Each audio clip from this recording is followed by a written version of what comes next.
बिस्मिल्लाहिर्रहमानिर्रहीम। अस्सलाम वालेकुम नाज़रीन, आप यूट्यूब चैनल देख रहे हैं। मैं इमरान खान हूँ। ये वीडियो जिस वक्त आप देख रहे हैं तो 25 नवंबर की सुबह है और काफ़िले रास्ते में है। कौन कौन कहाँ पहुँचा है और सूरत हाल क्या है, ताज़ा तरीन सारी अपडेट्स मैं आपको बता देता हूँ। लेकिन पहले आप ये देख लें कि हुकूमत के कैंप में कितनी खलबली है। सारी रात कोई सो नहीं पाया और बहुत ज़्यादा परेशानी है। जो हुकूमती लोग हैं या हुकूमती जमातों से जिनका ताल्लुक़ है, वो लोग इवन हमसे रब्ता करके पूछ रहे हैं कि आपको क्या लगता है कि पाकिस्तान तहरीक इंसाफ की हिकमत अमली क्या है। यानी उनके पास अब कोई क्लू नहीं है, उन्हें समझ नहीं आ रही कि निपटना कैसे है या अब करना क्या है। क्योंकि इतनी बड़ी पॉलिटिकल मूवमेंट पूरे पाकिस्तान के अंदर, लीडरलेस मूवमेंट, जहां लीडर जेल में मौजूद है और पूरा पाकिस्तान निकला उसके लिए, ये पाकिस्तान के सियासी लोगों ने पहले विटनेस नहीं की। और ये तो किसी का ख्वाब ही हो सकता है कि उसको इतनी बड़ी मकबूलियत मिले। हुकूमत की बौखलाहट का अंदाज़ा आप वज़ीर दाखिला के एक स्टेटमेंट से लगा सकते हैं। मोहसिन नकवी का स्टेटमेंट है कि आज़ाद कश्मीर का कोई शहरी आईनी पाकिस्तानी शहरी नहीं है। इसका किसी इंतशार में शामिल होना, दहशतगर्दी में शामिल होना है। ये इतना बड़ा ब्लंडर किया है ना कि पाकिस्तान का 70 साल का नैरेटिव उड़ा के रख दिया इस शख्स ने। कायद-ए-आज़म मोहम्मद अली जिन्ना ने फरमाया था कि कश्मीर पाकिस्तान की शारग है। ये उस नैरेटिव को उड़ा दिया है। कल को अगर कश्मीरी ये कहते हैं कि जनाब आप फिर यहाँ पे नौकरियाँ करने क्यों आते हैं, यहाँ पे आके आप हमारे एडमिनिस्ट्रेटिव मामलात को क्यों छेड़ते हैं अगर हम पाकिस्तान नहीं, वो भी बेशुमार चीज़ें कह सकते हैं। वज़ीर दाखिला को ऐसा इररिस्पॉन्सिबल स्टेटमेंट देने से पहले 10 दफ़ा सोचना चाहिए था। और अगर उन्होंने ये स्टेटमेंट दे दिया है तो इस पर रुजू करके उनको माफ़ी मांगनी चाहिए। बुखलाहट बहुत ज़्यादा है, हुकूमत बहुत परेशान है। जितनी रुकावटें उन्होंने खड़ी की हैं, जितनी फोर्सेज उन्होंने लगाई हैं, उनके हाथ से गेम निकल रहा है। कौन कहाँ पहुँचा ये बताने से पहले मैं आपको ये बता दूँ कि ओवरसीज़ पाकिस्तानियों ने जो तारीख रकम की है उसमें कनाडा और अमेरिका के शहरियों ने भी अपना हिस्सा डाल दिया है। इससे पहले ऑस्ट्रेलिया ने, न्यूजीलैंड ने, जापान में, और जब आप जाते हैं यानी यूरोप की तरफ तो यूरोप के तकरीबन तमाम ममालिक ने। लेकिन जो बड़े एहतजाज हुए मैं उनके नाम ले लेता हूँ। बरतानिया में 10 डाउनिंग स्ट्रीट पे एक नया रिकॉर्ड बना एहतजाज का, बहुत बड़ा एहतजाज था। उसके अलावा एक एहतजाज स्पेन में हुआ है, बार्सिलोना में बहुत बड़ा एहतजाज था। फिर जो एहतजाज किया गया ब्रसल्स में, फिर जो एहतजाज इटली में हुआ है, यानी इटली वाले एहतजाज का तो ऐसा लगता है कि सारे रिकॉर्ड उसने तोड़ दिए हैं। यूनान में एक बहुत बड़ा एहतजाज हुआ है, फ्रांस में बहुत बड़ा एहतजाज हुआ है, बेल्जियम में बड़ा एहतजाज हुआ है, नॉर्वे में बहुत बड़ा एहतजाज हुआ है। तो पूरा का पूरा यूरोप जो है वो वहां से एहतजाज के विजुअल्स भी आ रहे हैं, खबरें भी आ रही हैं। कमाल कर दिया पाकिस्तानियों ने। डोनाल्ड ट्रंप के घर के बाहर एहतजाज किया था पहले और वहां पे इंफॉर्मेशन शेयरिंग भी की थी उनके साथ, और डोनाल्ड ट्रंप के साथ भी और मौजूदा जो बाइडन एडमिनिस्ट्रेशन के साथ भी पाकिस्तानी ओवरसीज राब्ते में है और वो उनके साथ कंटिन्यूसली चीज़ें शेयर कर रहे हैं। दूसरी जानिब वाशिंगटन डीसी में, यहाँ पाकिस्तान तहरीक इंसाफ जो है उसका असर रसूख उतना ज़्यादा नहीं था, ये मानने वाली बात है और ऐसा पहले भी हो चुका है कि वहाँ कंट्रोल कर लिया जाता है। वजह यह है कि वहाँ पे जो पाकिस्तानी एम्बेसी है उसका बहुत असर रसूख है, वहाँ पे पाकिस्तानी इंटेलिजेंस एजेंसियों का भी असर रसूख है, और वहाँ के जो ओवरसीज़ हैं वहाँ अक्सर हम देखते हैं कि वो चीज़ नहीं हो पाती। लेकिन वहाँ पे भी बहुत बड़ा एहतजाज हो गया डीसी के अंदर और बड़ा तगड़ा एहतजाज हुआ है। लेकिन अमेरिका का जो सबसे बड़ा एहतजाज हुआ वो न्यूयॉर्क टाइम्स स्क्वायर में हुआ। यहाँ पे पाकिस्तान तहरीक इंसाफ ने झंडे गाड़ दिए, बहुत बड़ी तादाद में पाकिस्तानी निकले। तो ये जो ओवरसीज़ पाकिस्तानियों ने किया है ये पाकिस्तान तहरीक इंसाफ के लिए और आम पाकिस्तानियों के लिए ताज़ा हवा का झोंका है। ओवरसीज़ पाकिस्तानी जिन्हें वोट का हक नहीं मिलता लेकिन वो पाकिस्तान का हक अदा कर रहे हैं कि पाकिस्तानियों को जो पाकिस्तान में रहते हैं हमने रूल ऑफ लॉ लेकर देना है, जमहूरियत लेकर देनी है, आज़ादी इज़हार राय लेकर देनी है, हमने उनको उनके बुनियादी इंसानी हुकूक लेकर देने हैं, जुल्म जबर और फस्तायत हमने पाकिस्तान से फाशिज्म ख़त्म करवाना है। तो ये जनाब ओवरसीज़ पाकिस्तानी झंडे गाड़ रहे हैं पूरी दुनिया में और पाकिस्तान के हक में एक तहरीक चला रहे हैं। इसके अलावा जो ओवरसीज़ पाकिस्तानियों में, मैं एक वाक़या भी आपको बता देता हूँ। जब बार्सिलोना में आज से 1 महीना पहले पाकिस्तानियों ने एहतजाज किया तो शहबाज गिल वहाँ पे गए हुए थे। तो शहबाज गिल साहब को मिलने के लिए कुछ इंटेलिजेंस के उनके बंदे आ गए होटल में। अब यानी इस तरह बंदा अगर हो तो उसको परेशानी तो हो जाती है कि ये क्या हो रहा है। तो शहबाज गिल ने जब उनसे बात की तो उन्होंने कहा जी हम जानने आए हैं कि आप कौन हैं और ये इतने बंदे आपने कैसे निकाल लिए, इतने लोग कैसे एहतजाज करने के लिए यहाँ पे स्पेन में निकल आए। तो शहबाज गिल ने उनको सारी स्टोरी बताई। उन्होंने वो इंटेलिजेंस रिपोर्ट जो है वो अपनी हुकूमत को भेजी। उनकी जो वजारत खारजा है उन्होंने शहबाज गिल साहब को बुलवाया। शहबाज गिल साहब से उन्होंने मैड्रिड में मुलाकात की। तो जब शहबाज गिल साहब ने उन्हें सारी चीज़ें बताई तो उन्होंने कहा आपको हमें आगाह करना चाहिए इन चीज़ों के बारे में, इतना सेंटिमेंट है ओवरसीज़ पाकिस्तानियों का तो हमें पता होना चाहिए था। तो इन्होंने कहा जी कि आप हमारा साथ दें। उन्होंने कहा ठीक है, आप दोबारा एहतजाज की कॉल दें, हम आपका साथ देंगे और इस मरतबा आप एहतजाज करें मैड्रिड में। तो थोड़े दिनों के बाद आप ये देखेंगे कि दिसंबर या जनवरी में मैड्रिड में एक बहुत बड़ा एहतजाज पाकिस्तान तहरीक इंसाफ करने जा रही है, अगर उसकी नौबत रही। लेकिन उससे पहले ही ऐसा लगता है कि हालात किसी और सिमत में चले जाएंगे। बैन अवी मीडिया ने इसकी बहुत कवरेज की है, जो कुछ पाकिस्तान में हुआ, पाकिस्तान में क्या हुआ अब तक, कौन कौन कहां कहां पहुंचा, किसने जिम्मेदारी अदा की और कौन लोग नाकाम रहे, ये सारी चीज़ें मैं आपको अब अगले 5-10 मिनट में बता दूंगा। एक तो आप ये देख लें कि अल जज़ीरा ने इसकी कवरेज की है, BBC ने की है, CNN ने की है, तमाम जो आलमी मीडिया है उसने इसकी भरपूर कवरेज की है, तुर्किश मीडिया ने की है, इसको जो है वो जो मीडिया है इसका रशिया का, रशियन मीडिया ने इसकी कवरेज की है, अरब मीडिया ने इसकी कवरेज की है, यूरोपियन मीडिया ने इसकी कवरेज की है, अमेरिकन मीडिया ने इसकी कवरेज की है। तो पूरी दुनिया के दर्जनों जरीदों ने, दर्जनों वेबसाइट्स ने, सोशल मीडिया के ऊपर तो इसकी बड़ी ह्यूज किस्म की एक कवरेज हो रही है। लेकिन जितने भी रवायती मीडिया है, आलमी मीडिया, उसने इसकी भरपूर कवरेज की है सारी चीज़ की। अमेरिकन मीडिया के मुताबिक और कुछ आलमी मीडिया की रिपोर्टों के मुताबिक अब तक सिर्फ पंजाब के अंदर जो लोग गिरफ्तार हुए हैं उनकी तादाद 4000 से ज़ायद है। यानी पंजाब में मरियम नवाज की हुकूमत ने फस्तागियत की इंतहा करते हुए 4000 से ज़ायद लोगों को गिरफ्तार कर लिया है। अब पंजाब की सूरत हाल पे पहले बात करते हैं और खैबर पख्तूनख्वा की सूरत हाल पे बाद में बात करते हैं।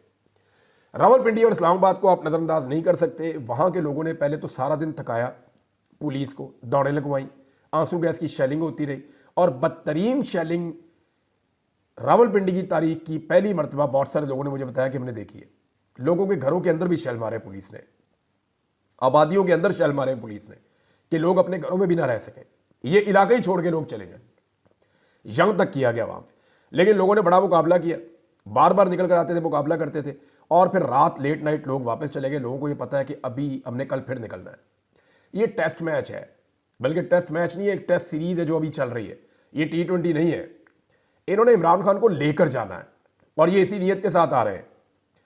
मैं आपको बताता हूं, पहले जो पंजाब के लोग हैं जिन्होंने बड़ा कारनामा किया, जिनके काफिले अभी चल रहे हैं या रस्ते में स्टे किया हुआ है और ये लोग आगे बढ़ते चले जाएंगे, इन्होंने बड़ी बड़ी रुकावटें अबूर की हैं। तो इनमें एक ओन अब्बास बप्पी, ये एक बड़े काफिले की क़यादत कर रहे हैं जनूबी पंजाब से और ये अपने काफिले को लीड कर रहे हैं। ये मिड वे में है और ये काफिला लेकर पहुंचेंगे, एक आधा दिन इनको और लग जाएगा। तो ये काफिला अभी तक पुलिस के काबू नहीं आया। वजह यह है इसमें लोगों की तादाद ज़्यादा है, तो जब पुलिस से इनका आमना सामना होता है तो ये पुलिस को खुदेड़ देते हैं।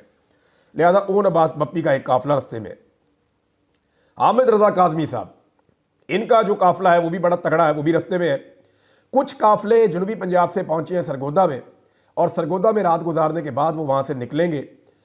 नईम हैदर पंजूथा साहब, इनका काफिला जो है वो भी रस्ते में है। जरताज गुल वजीर साहबा, इनका आपको मैंने बताया ये कल से ही निकले हुए हैं सुबह से और आज भी ये दोबारा ट्रैवल करेंगे, तो इनको भी पहुंचना है। इनके साथ काफ़ी बड़ी तादाद में लोग हैं, गाड़ियां हैं, बड़ा अच्छा तगड़ा काफिला है। महर अब्दुल सत्तार, इन्होंने तो जनाब तारीख रकम की है, इनको कोई रास्ता नहीं मिला निकलने का, तो इन्होंने रावी क्रॉस किया। अब रावी गाड़ियों समेत कैसे क्रॉस हो सकता है? तो आप में से शायद बहुत सारे लोगों ने ना सुना हो, एक चीज़ होती है वो रावी के लोग जानते हैं। मैं क्योंकि वहाँ पे शिकार खेलता था तो मैं अपनी गाड़ियाँ अक्सर उसके ऊपर क्रॉस करवाता था, उस पर ट्रैक्टर ट्रॉली भी क्रॉस हो जाती है, उसको कहते हैं बेड़ी। हम जितने शिकारी हैं वो सारे उसको बेड़ी को जानते हैं। ये बेड़ी ला के किनारे पर लगाई जाती है, जो बड़ी बेड़ी होती है उसके अंदर 4-4 गाड़ियाँ इकट्ठी खड़ी हो जाती हैं और वो गाड़ियाँ क्रॉस कर जाती हैं दरिया को और फिर वो वापस जाती है, फिर और गाड़ियाँ आती हैं, फिर वापस जाती है और गाड़ियाँ आती हैं। तो इस तरह महर अब्दुल सत्तार ने अपनी बहुत सारी गाड़ियां जो है वो बेड़ियों के ऊपर क्रॉस करवाई हैं रावी, और वहां से वो शेखुपुरा में दाखिल हुए और अब एक नया रास्ता लेकर वो अपना काफिला लेकर आगे जा रहे हैं। तो महर अब्दुल सत्तार ने भी बड़ी रुकावटें अबूर करके मेन रोड पकड़ लिया। सियालकोट के डार जो है, जिनमें रेहाना डार साहब हैं, उनकी गिरफ्तारी की इतला आ रही थी लेकिन कन्फर्मेशन अभी तक नहीं है। उमर डार और रेहाना डार इसको लीड कर रहे थे और भी बहुत सारे लोग हैं।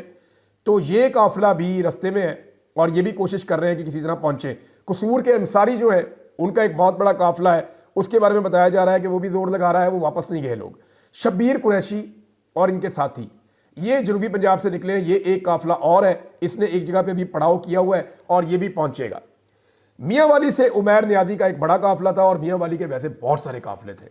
मियाँ वाली से बड़ी दुनिया निकली है और इन्हीं लोगों ने DI खान से आने वाले सबसे बड़े काफिले के रास्ते खोले। वहाँ पे शाहिद खटक का काफिला आ रहा था, शेर अफजल मरवत के भाई का काफिला आ रहा था, सालार काकड़ का काफिला आ रहा था, उमर अमीन गंडापुर का डीआई खान वाला काफिला आ रहा था। तो वहाँ पे 7-8 काफिले इकट्ठे होकर एक बड़ा काफिला बना था जो पुलिस के साथ जंग लड़ रहा था एक तरह की। ये जब मियांवाली वालों ने अपनी रुकावटें अबूर की है तो ये पीछे से आए तो पुलिस बीच में सैंडविच बन गई। पुलिस खेतों में भागी है, रास्ता खुला, अब ये सारे लोग वहां से निकल गए। रास्ते में 2 रुकावटें और थी, उनको अबूर करने के बाद इन्होंने फतेह जंग इंटरचेंज अभी क्रॉस कर लिया जब मैं वीडियो रिकॉर्ड कर रहा हूं, और ये इस्लामाबाद से कोई 15 किलोमीटर पहले पड़ाव डाल के ये काफिला खड़ा है। और जो क्लेम कर रहे हैं इस काफिले के अंदर मौजूद लोग, वो यानी हर काफिले वाले से अलग बात करें तो वो क्लेम करता है कि जी 10 से 20 हज़ार बंदा मेरे साथ है। तो ये 7-8 काफिले हैं। यानी अगर हम ये कहें मोहतात अंदाजे में 50,000 से 1 लाख आदमी इस जगह पे मौजूद है तो आप मोहतात अंदाजे में ये कह सकते हैं। अब इस काफिले ने जाना है इस्लामाबाद, या यहां पे रुकना है, या वापस पीछे जाना है पेशावर की तरफ, ये फैसला भी नहीं हुआ। ये फैसला होगा आज सुबह जब आप ये वीडियो देख रहे हैं तो उस टाइम पे कभी ये फैसला होगा, क्योंकि कट्टी पहाड़ी पे बहुत बड़ी रुकावटें खड़ी की गई है। वहां पे इस वक्त एक जंग जैसी सूरत हाल है, और वहां जो फ्रंट के ऊपर लोग मौजूद हैं खैबर पख्तूनख्वा के, मैं उनके बारे में आपको बता देता हूं। वहां पे इस वक्त सुहेल अफरीदी, मीना खान अफरीदी और उमर अयूब खान साहब, इनके काफिले क्योंकि वहां से हज़ारा से पहुंच चुके हैं, ये वहां पे आके कट्टी पहाड़ी पे टकराए हैं, तो ये लोग इस वक्त फुल मज़ामत कर रहे हैं। ये मुराद सईद की टीम पूरी की पूरी जो है वो इस वक्त कट्टी पहाड़ी के ऊपर मज़ामत कर रही थी, लेकिन फिर वहां पे पाकिस्तान तहरीक इंसाफ ने अपना पड़ाव डाला है और कट्टी पहाड़ी को उन्होंने क्रॉस करना है। अब देखना यह है कि वो एक तरफ से जोर लगा के उसे क्रॉस करते हैं या पीछे से मदद मांगते हैं। अटक से जो लोग निकले हैं उन्होंने सारा दिन मोटरवे पे कब्जा रखा है, पुलिस को भगा दिया था उन्होंने। अटक का डीपीओ लोग ढूंढते रहे, वो नजर ही नहीं आया। अब ये जो अटक से लोग निकले हैं ये वापस अटक में ही अपने घरों में चले गए, और वो ये कह रहे हैं जी हम दोबारा निकलेंगे। जुल्फी बुखारी साहब की जो फैमिली है, जो यहाँ पे उनके कजन्स हैं, जो उनके बाकी रिश्तेदार हैं, वो यहाँ पे बड़ी ज़बरदस्त उन्होंने लड़ाई लड़ी है। अटक के मैं पहले ये आपको बताना भूल गया था, और बाद का इन्फॉर्मेशन होती भी नहीं है। फिर मैंने जो ग्राउंड रियलिटीज़ मुख्तलिफ लोगों से इन्फॉर्मेशन ली तो वो ये है कि अटक के जो 5 MPAs हैं उन्होंने भी बड़ा जोर लगाया, और वो 5 MPAs अपने अपने लोगों को लेकर निकले और कोई एक भी गिरफ्तार नहीं हुआ अभी तक। और फिर जब उन्हें पता चला कि अभी खैबर पख्तूनख्वा वाले बहुत लेट हैं, हमें उनको लेकर जाना है या उनकी मदद करनी है, तो फिर वो वापस गए और उन्होंने नई हिकमत अमली बनाना शुरू की है। वो कल दोबारा निकलकर मोटरवे पे आकर टच करेंगे। अभी मोटरवे के ऊपर इस वक्त खड़े हैं बहुत बड़े काफिले जो साउथ की जानिब से आ गए हैं, जो डीआई खान से क्रॉस करते हुए सी पैक से आए हैं। वो तकरीबन 15 किलोमीटर इस्लामाबाद से पहले, टूल प्लाजा से पहले, ये सारे वहां पे खड़े हैं और कई किलोमीटर तक वहां पे फैले हुए हैं। अब एक काफिला जो उमर अयूब के साथ आ रहा था उनकी क़यादत में, सबसे ज्यादा जंग अगर किसी काफिले ने लड़ी है तो वो इसने लड़ी है। पहले इनको एक मतलब दी गई जाके टेक्सला में पुलिस का मुकाबला करें। ये वहां गए और वहां इन्होंने कई घंटे टेक्सला में मुकाबला किया। फिर इनको कहा गया नहीं, आप अली अमीन के काफिले के साथ आकर मिले, आप वापस आए। ये वापस आए, हज़ारा मोटरवे से उतरे, तो इनको वहां पे गाजी बरोता के पास गालिबन वहां एक बहुत बड़ी मुजामत का सामना करना पड़ा। इन्होंने वो रुकावटें भी तोड़ दी। उसके बाद ये अली अमीन के पास पहुंचे और इस वक्त ये काफिला सबसे आगे था जब ये कट्टी पहाड़ी को जाकर टच किए। तो इस वक्त जो हज़ारा से आने वाले लोग हैं या सुहेल अफरीदी के साथ जो लोग आए, मीना खान के साथ जो लोग आए, इनकी ड्यूटी है, फजल हकीम वगैरह, ये कट्टी पहाड़ी को इस वक्त क्लियर कर रहे हैं, पुलिस को वहां से हटाने की कोशिश कर रहे हैं। तो मैंने आपको उन लोगों के नाम लिए जिन लोगों ने बड़ा ज़बरदस्त परफॉर्म किया है। और अभी ये टेस्ट मैच चलेगा। अभी लाहौर ने निकलना है, अभी फैसलाबाद ने निकलना है, अभी सियालकोट ने निकलना है, गुजरावाला ने निकलना है, अभी तकरीबन दर्जनों शहरों ने निकलना है, क्योंकि लोग इंतज़ार कर रहे हैं कि अगली कॉल क्या आती है और किस तरीके से आती है। जब डी चौक पहुंचेगी पाकिस्तान तहरीक इंसाफ तो उसके बाद एक नया खेल शुरू होगा, और इस मरतबा तहरीक इंसाफ को डी चौक में पहुंचने से रोकना अब इतना आसान नहीं है। शौकत बसरा साहब एक काफिला लेकर आ रहे हैं, और शौकत बसरा साहब का काफिला भी काफ़ी बड़ा है। वो जनूबी पंजाब से निकलने में कामयाब हो गए अपने इलाके से। पुलिस का घेरा उन्होंने तोड़ दिया था, क्योंकि उनके साथ भी लोग मौजूद थे, पुराने पॉलिटिकल वर्कर हैं, वो समझते हैं इन चीज़ों को। तो शौकत बसरा साहब भी रस्ते में है। फयाज झजड़ा साहब वो भी रस्ते में, जिनके बेटे को टॉर्चर किया गया था प्लास के साथ, और उसकी वीडियो बना के घर वालों को दिखाई गई थी वीडियो कॉल पे। उनकी वालदा को बहुत थ्रेट किया गया था। ये MNA साहब हैं, ये भी जनाब पहुंच गए हैं। जनूबी पंजाब वालों ने बीच में चंद जगहों पे स्टे किया है और अब वो सुबह से दोबारा आगे बढ़ना शुरू करेंगे। जैन कुरैशी, आमिर डोगर, ये दोनों बुरी तरह नाकाम हुए। ना सिर्फ ये खुद नाकाम हुए बल्कि इन्होंने अपने पीछे ऐसे लोग भी नहीं छोड़े जो लीड करते हैं, और अभी तक मुल्तान से कोई बड़ा काफिला रिपोर्ट नहीं हुआ। अगर जैन कुरैशी नहीं है तो उनकी बहन कहाँ है, बाकी लोग कहाँ हैं, अभी तक कुछ पता नहीं चल रहा। लेकिन मुमकिन है कि वो लोग मैदान में आ जाए और थोड़ी देर में चीज़ें क्लियर हो जाए जब आप ये वीडियो सुन रहे हो, क्योंकि गिरफ्तार तो कोई भी हो सकता है, लेकिन जिस तरीके से ये गिरफ्तार हुए उस पर कारकुन और अवाम बहुत गुस्से में है।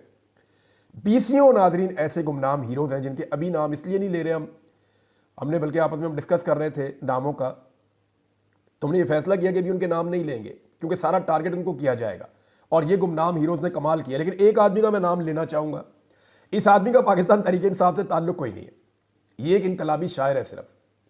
और ये शख्स जो है ये सिर्फ पाकिस्तान की खातिर निकला हुआ है, ना इसका कोई फ़ायदा है ना इसका कोई मफाद है। ये सिर्फ अपने मुल्क के फ़ायदे के लिए निकला हुआ है, अपने ज़मीर की आवाज़ पे।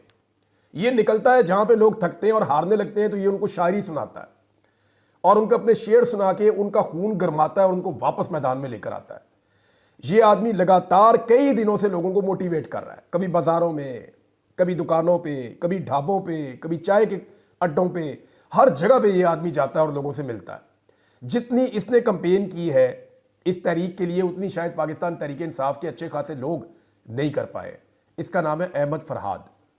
अहमद फरहाद को मैंने हर जगह ग्राउंड पे देखा, हर जगह तकलीफ वाली जगहों पे देखा, लोगों को रेस्क्यू करते हुए देखा, लोगों को मदद करते हुए देखा, लोगों को शायरी सुनाते हुए देखा और लोगों के साथ कंधे से कंधा मिलाकर खड़े हुए देखा। तो अहमद फरहाद का नाम अगर ना लिया जाए तो बहुत बड़ी ज्यादती है।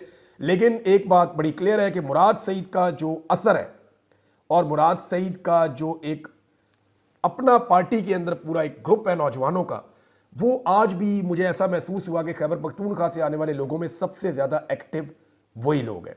नाज़रीन, कभी आपने सोचा है कि नवाज शरीफ साहब को ऐसे कारकुन क्यों नहीं मिले? यानी अगर वो गिला करते हैं या रोते हैं तो उनका रोना बनता है मियाँ साहब का।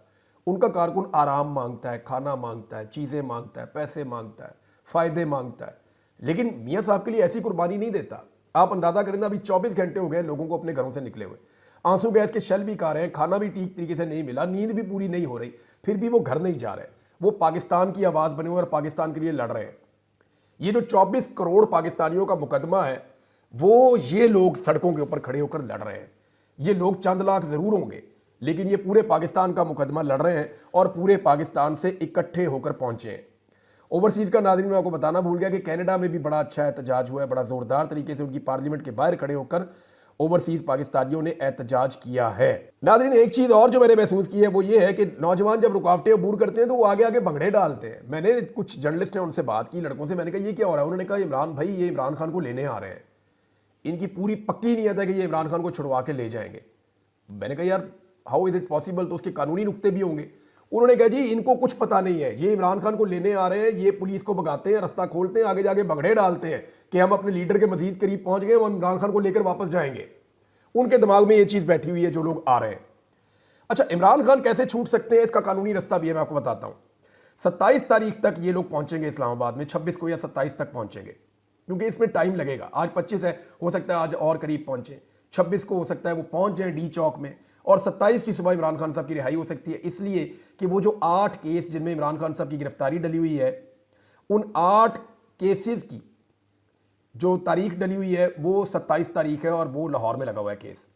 मुमकिन है वहाँ इमरान खान साहब को बेल मिले और इमरान खान साहब रिहा हो जाए, क्योंकि फिर एक ही केस रह जाएगा, वो रावलपिंडी वाला मुकदमा है, और वो 26 तारीख को उसकी वहाँ पे समाअत है और मुमकिन है कि वहाँ पे इमरान खान साहब की बेल हो जाए या उस मुकदमे में मजीद रिमांड ना दिया जाए।